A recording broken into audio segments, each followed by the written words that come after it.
રાટાડ foundation અને IARF India દ્વારા central બસ ડેપોમાં આવેલા વેદ ટ્રાન્સગ્રુપ મોલની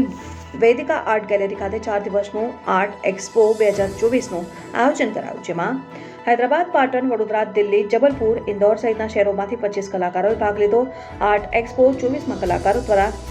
સ્ટીલ લાઈવ, આધ્યાત્મિક, landscape, abstract, figurative, Madhubani, moving painting સહિત વિવિધ આર્ટ ગેલેરીમાં આર્ટ શૈલીમાં બનાવેલી 32 જેટલી કૃતિઓ પ્રદર્શિત કરવામાં આવી છે, જેને સાંજના 4:30 વાગ્યાથી 7:30 વાગ્યા દરમિયાન વિનામૂલ્યે નિહાળી શકાશે। નોંધનીય છે કે આર્ટ એક્સપોમાં એવા કલાકારોએ ભાગ લીધો છે કે જેઓ વર્ષોથી આર્ટ ક્ષેત્રે કાર્યરત છે,